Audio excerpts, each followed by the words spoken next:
السلام عليكم ورحمة الله وبركاته. إن الحمد لله نحمده ونستعينه ونستغفره ونعوذ بالله من شرور أنفسنا ومن سيئات أعمالنا. من يهده الله فلا مضل له ومن يضلله فلا هادي له، وأشهد أن لا إله إلا الله وحده لا شريك له، وأشهد أن محمدا عبده ورسوله. يا أيها الذين آمنوا اتقوا الله حق تقاته ولا تموتن إلا وأنتم مسلمون. يا أيها الناس اتقوا ربكم الذي خلقكم من نفس واحدة وخلق منها زوجها وبث منهما رجالا كثيرا ونساء،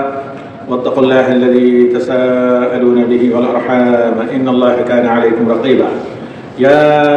أيها الذين آمنوا اتقوا الله وقولوا قولا سديدا يصلح لكم أعمالكم ويغفر لكم ذنوبكم، ومن يطع الله ورسوله فقد فاز فوزا عظيما. اللهم اجعلنا من هؤلاء الفائزين. ہمارے قابل احترام سامعین اور ناظرین اور مشاہدین، صبح حاجہ میں یا دعائے حاجہ میں جو ہر موقع پر نبی صلی اللہ علیہ وسلم کا خطاب سے پہلے ہوتا تھا،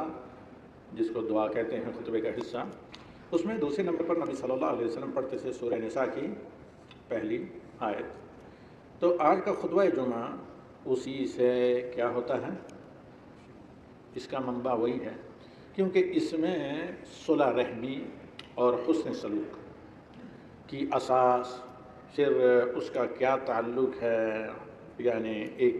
مسلم گھرانے سوسائٹی سے، پھر اس کا کیا تعلق ہے اللہ رب العالمین کی ذات کے ساتھ، یہ بیان کیا گیا ہے. جیسے کہ آپ نے سنا خطبے میں بھی ہو، یہاں بھی،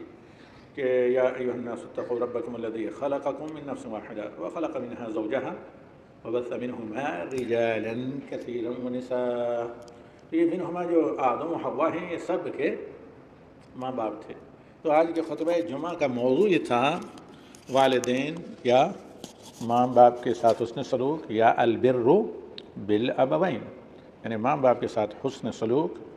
اور اس کی اہمیت. قبل اس کے کہ ہم امام صاحب کے ساتھ ساتھ خطبے میں چلیں، تو اللہ رب العالمین نے جس مقصد کے لیے پوری کائنات کی تخلیق کی، وما خلقت الجن والانس الا لیعبدون، یہ اپنا حق کہ عبادت صرف اور صرف اللہ کہتا ہے، میرا حق ہے میری مخلوقات پر، نہ کسی اور کا حق، نہ ذرا برابر کسی اور کی اس میں شرکت. ٹھیک، اس کے لیے تو میں نے پیدا کیا ہے، لیکن اس میرے حق کے بعد میری مخلوقات میں سے سب سے بڑا اگر کسی کا کوئی حق ہے تو وہ والدین کا اولاد پر حق ہے. اولاد میں دونوں شامل ہیں، لڑکے اور لڑکیاں دونوں.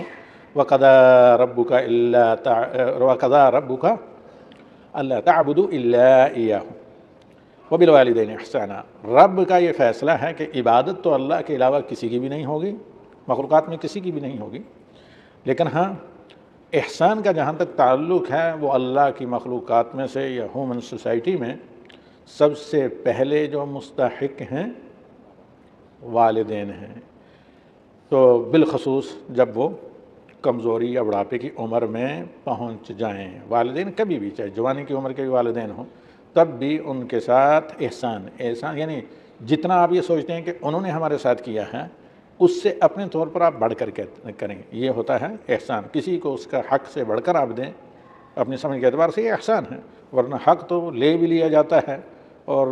حق کسی کا دے دینا یہ بنیادی اساسی حقوق میں سے ہے. تو آئیے اب چلتے ہیں ان قرآن آیات اور احادیث کو لے کر جو آپ کے سامنے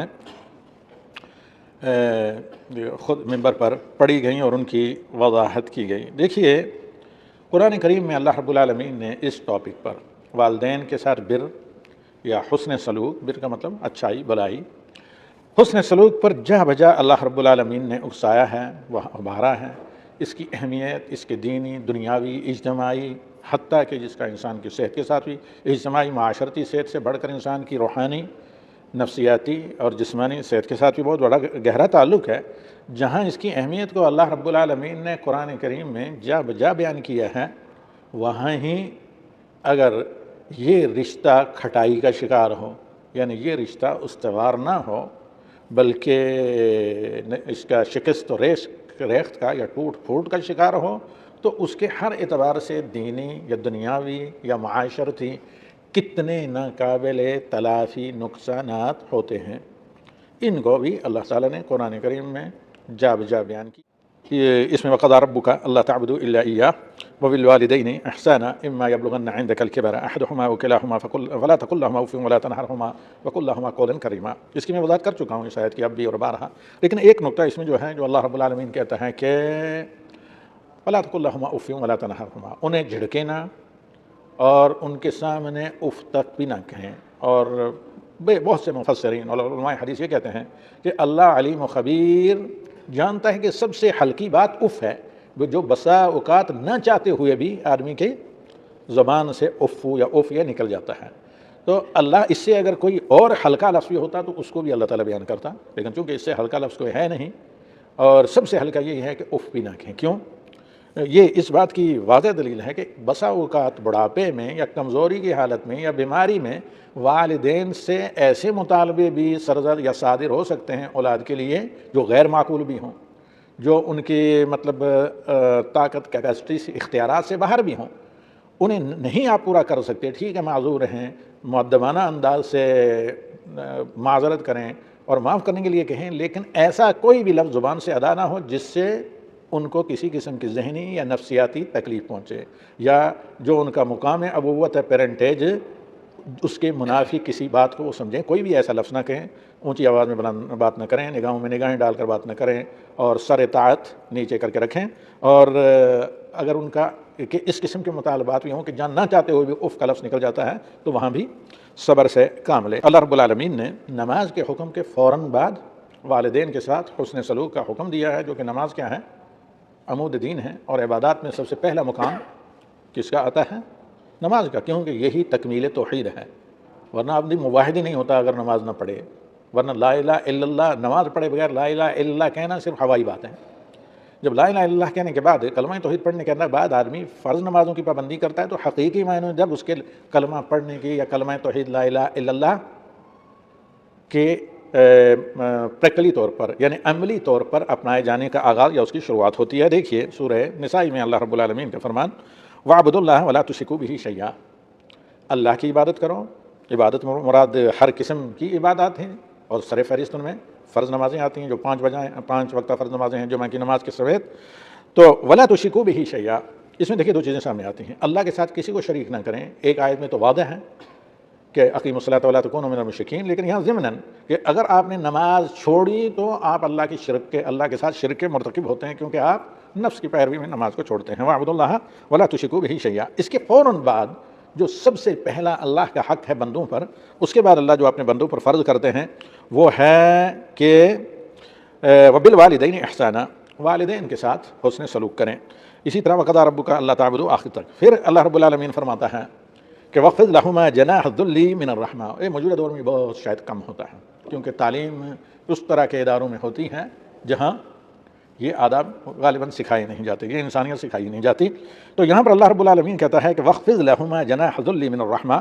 آپ طاعت کے بازو ان کے لیے ہمیشہ واہ کر کے رکھیں، اور اپنے بازو ان کے لیے، ان کے اطاعت کے لیے بچھا کر رکھیں، یا اپنے ہاتھوں کو ان کی خدمت کے لیے ہمیشہ تیار کر کے مسخر کر کے رکھیں۔ اور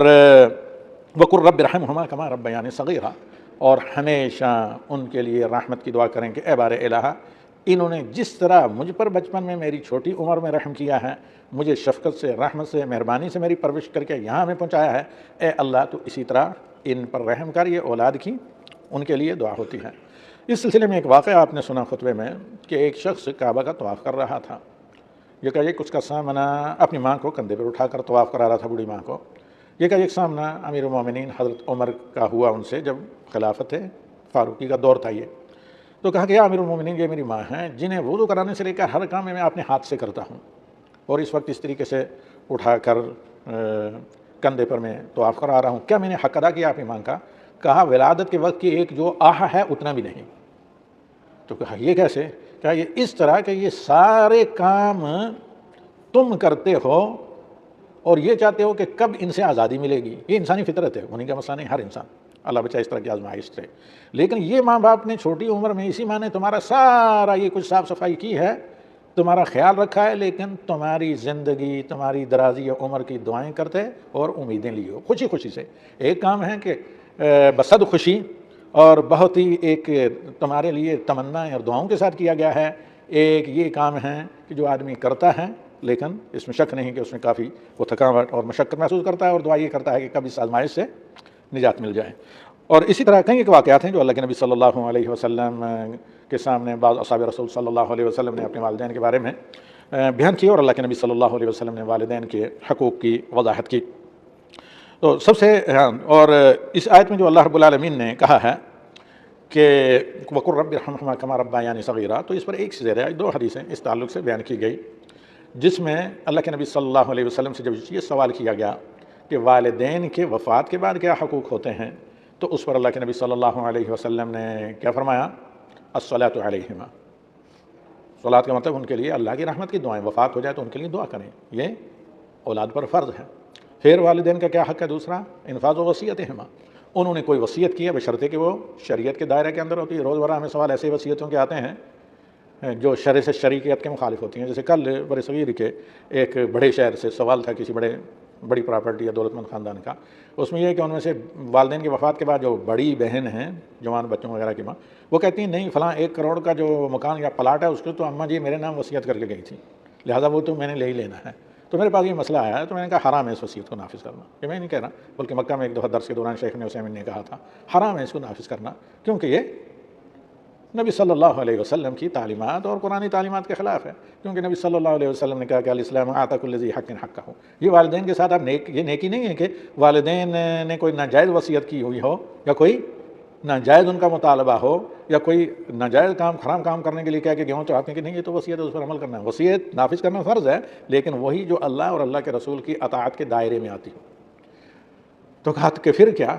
یہ اللہ کے نبی صلی اللہ علیہ وسلم نے اسی وراثت کے بارے میں کہا اسلام آتا کل ذی حق حقہ، اسلام نے ہر حقدار کو اس کا حق دے دیا ہے۔ فلا وصیت لوارث، کسی وارث کے لیے وصیت ہے ہی نہیں ہے۔ آپ کو جو وارث نہیں ہے کسی پرائے کے لیے 1/3 کی وصیت کر سکتے ہیں، لیکن یہ بہت بڑا اتنا جرم ہے کہ ناقابل جرم، اس کا مطلب اللہ تعالیٰ کی عدالت پر آپ کو اعتراض ہے۔ تو اللہ تعالیٰ نے جہاں تقسیم کیے ہیں حقوق والدین کی وفات کے بعد اولاد کے، وہاں یہ کہا ہے کہ فریضۃ من اللہ، یہ اللہ کی طرف سے فرض ہے ایسے ہی دینا، نہ اس سے زیادہ کوئی مطالبہ کر سکتا ہے، ہاں چھوڑ سکتا ہے اپنا حق، لیکن زیادہ مطالبہ نہیں کر سکتا۔ ہاں دوسرا کوئی آدمی وتھڈرا کر لے دوسری بات ہے۔ تو خیر اللہ کے نبی صلی اللہ علیہ وسلم نے کہا کہ وفات کے بعد کیا حق ہے؟ جی پہلا ان کے لیے دعا کرنا، اور دوسرا ان کی وصیت کو نافذ کرنا، تیسرا جی اکرام و صدیق ہیں، ان کے جو دوست ہیں، ماں کی سہیلیاں ہیں، باپ کے دوست احباب ہیں، ان کی رسپیکٹ کرنا، ان کی مہمانداری، دیگر دل جوئی کے لیے ان کے ساتھ والدین کے بعد بہتر تعلقات قائم رکھنا، حسن سلوک کرنا وغیرہ۔ اور جو رشتے صرف والدین کے ذریعے آپ سے کنیکٹ ہیں، آپ سے ملتے ہیں، جو رشتہ ناتا والدین کے ساتھ ہے انہیں جوڑے رکھنا، یہ بھی فرض ہے۔ اور اس کا جب ایسا کرتا ہے بندہ تو اللہ تعالیٰ کی رحمت کا وہ مستحق ہوتا ہے، اور اگر اس کے خلاف کرے تو اللہ تعالیٰ کہتا ہے کہ اس اپنی رحمت سے اسے میں کاٹ دور پھینکتا ہوں۔ والعیاذ باللہ۔ خیر آگے چلتے ہیں۔ پھر اللہ رب العالمین ایک دوسری جگہ فرماتا ہے وَوَصَّيْنَا الْإِنسَانَ بِوَالِدَيْهِ حَمَلَتْهُ أُمُّهُ وَهْنًا عَلَى وَهْنٍ وَفِصَالُهُ فِي عَامَيْنِ أَنِ اشْكُرْ لِي وَلِوَالِدَيْكَ إِلَيَّ الْمَصِيرُ، کہ اللہ تعالیٰ کہتا ہے کہ میں نے یہ حکم دیا ہے، وصیت کی ہے تمام بنی نوع انسان کو کہ اپنے والدین کے ساتھ اپنا رویہ ہمیشہ احسان کا رکھیں، اچھائی کا رکھیں، حسن سلوک کا رکھیں۔ کیوں کہ اس کی ماں نے کمزوری در کمزور اور مشقت در مشقت میں اسے اپنے شکم میں رحم میں اٹھائے رکھا، طرح طرح کی کمزوری کا شکار ہوئی لیکن اس کے باوجود تمہاری حفاظت کی۔ وَفِصَالُهُ فِي عَامَيْنِ، پھر اتنا ہی نہیں اپنا خون دودھ کی شکل میں پلاتے 2 سال تک یہ پلایا۔ اس میں ایک اور ضمن میں فقہی مسئلہ بتا دوں، بعض لوگوں کو یہ شبہ ہوتا ہے کہ بچہ اگر 2 سال سے زیادہ نہیں پی سکتا، یہ نہیں ہے کہیں بھی،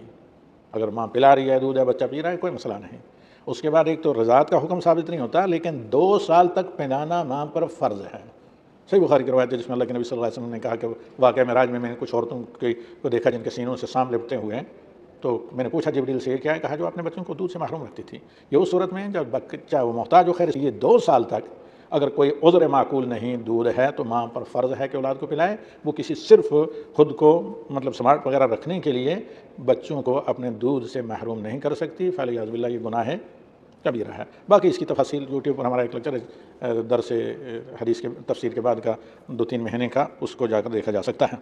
تو اس کے بعد اللہ رب العالمین کہتا ہے کہ انہیں کیا ان کے ساتھ حسن سلوک کریں۔ وَإِن جَاهَدَاكَ عَلَىٰ أَن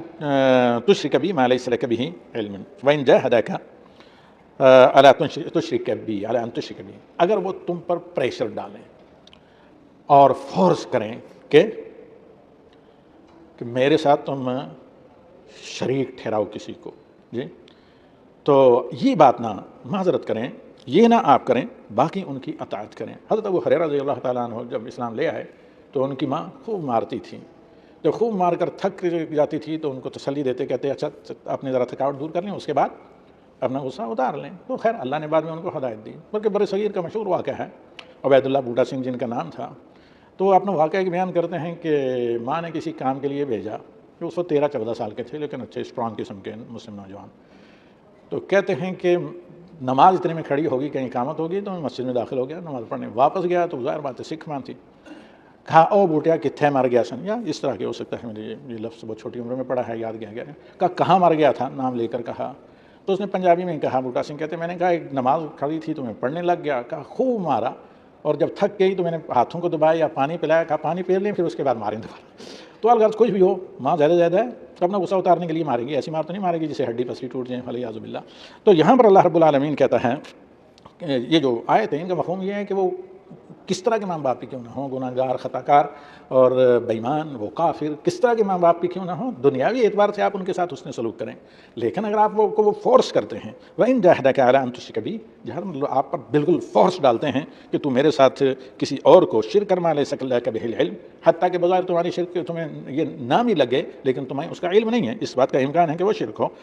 فَلَا تُطِعْهُمَا وَصَاحِبْهُمَا فِي الدُّنْيَا مَعْرُوفًا، یہ بات ان کی نہ مانیں، وصاحبہما فی الدنیا معروفا، لیکن جس قدر اچھا سلوک ہو سکے دنیاوی اعتبار سے ان کے ساتھ، ان کے کھلانے پلانے، ان کی صحت کا خیال رکھنے میں، ان کو شیلٹر اور گھر مہیا کرنے میں، ان کو لباس مہیا کرنے میں، ان کو دعا، علاج، معالجہ، دیگر جو دنیاوی ضرورت کی چیزیں ہیں وہ ساری کی ساری انہیں جو تمہارے بس میں ہیں، اپنے بس سے باہر اللہ تعالیٰ نے کسی کو مکلف نہیں کیا ہے، تو ان کے ساتھ اچھا رویہ رکھیں، وصاحبہما فی الدنیا معروفا واتبع سبیل من اناب الیہ،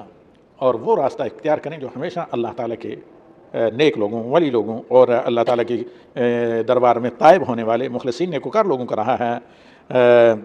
کیونکہ ثم الیہ مرجعکم، اگر تمہیں اس سلسلے میں مشقت اٹھانی پڑ رہی ہے یا تمہارے برے سلوک کی وجہ سے ان پر کوئی مشقت آ رہی ہے تو ایسی صورت میں یاد رکھو کہ بہر صورت تمہیں میری عدالت میں حاضر ہونا ہے، اچھا سلوک کا اتنی زیادہ تمہیں اجر ملے گا اور برے سلوک کا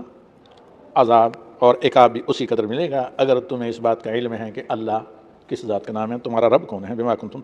اور اسی طرح الیہ مرجعکم فانبئکم، پھر وہاں پہنچ کر میں تمہیں بتاؤں گا کہ بما کنتم تعملون، تمہارا عمل کیا تھا، اچھا تھا والدین کے ساتھ یا برا تھا۔ حضرت ابو ہریرہ رضی اللہ تعالیٰ عنہ کہتے ہیں کہ ایک شخص آتا ہے نبی صلی اللہ علیہ وسلم کی خدمت میں